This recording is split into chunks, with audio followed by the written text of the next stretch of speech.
Hey everyone, welcome back.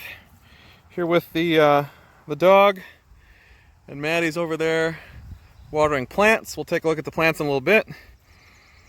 This is the remains of all of our two standing deadwoods. We widened out the trail a little bit. You can see there's our third standing dead and our big one over there. The hope is later today we can take a run up the hill with the car, and we'll let you guys in on that. Lots of dead branches that we're gonna have to take care of with our nice fire pit. We'll get rid of those. You'd be surprised, little tiny branches like that will probably go in maybe 1 or 2 campfires for 3-4 hours.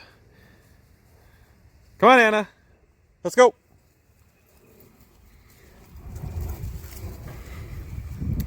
So we'll take you guys over here to where the plants are. We actually came out here today to finish watering plants.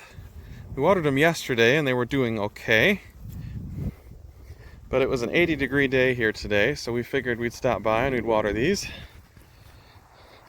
We have our beans doing quite well, coming up incredibly fast.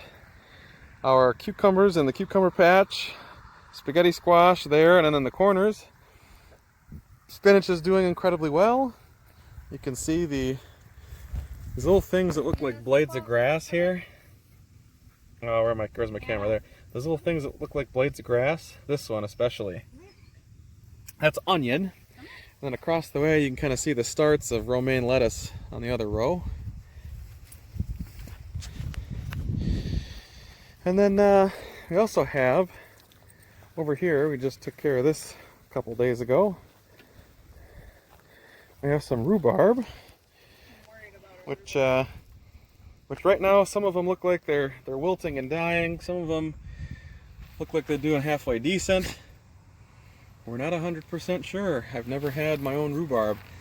Out of all the plants, though, this one's definitely doing really well. We only need one to survive, and we'll be okay. All right. Well, we'll see you in a bit, and we'll take a shot up the hill here. Rolling. Okay. Third time's the charm. This time with Maddie's phone.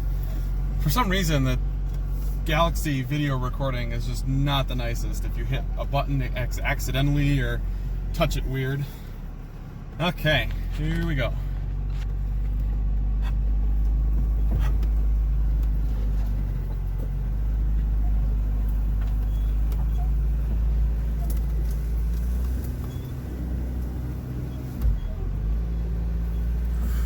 Ooh, that was touch and go.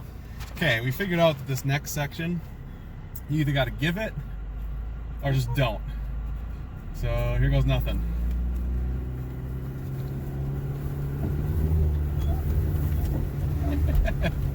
Just barely. Nice.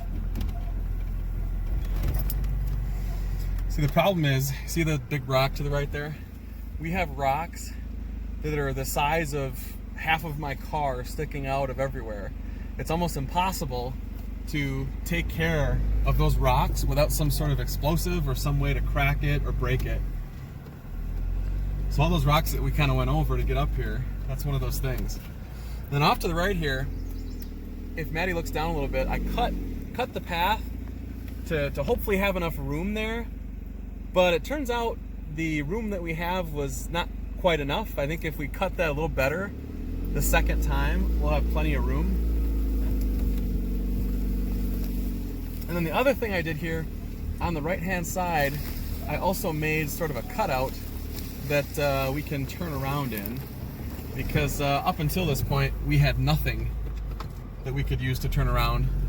And at least this, the 2 times we've done it so far, have made things a lot easier. This have made things a lot easier. Wow. I do English really, really well. So on the way down, you can see up on this tree here, I had to bend that big branch to try and snap it off, and no matter what I did, it would not snap all the way. So I just bent it and I left it for the time being.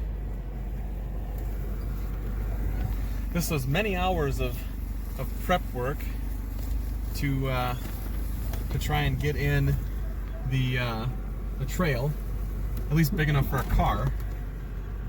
And now that it's all said and done, it works incredibly well. I was kind of worried at first that the ground would be too soft, or the stumps, or the stones. yes, there's lots of things in here that just because of how we did them make it sort of weird to try and drive up and down, mostly because my car is just short. If my car was lifted by maybe 2-3 inches, we would have it no problem. Anyway, that's all from us here on the land. Isaac, Anna, say hi. Yeah. And Maddie signing off.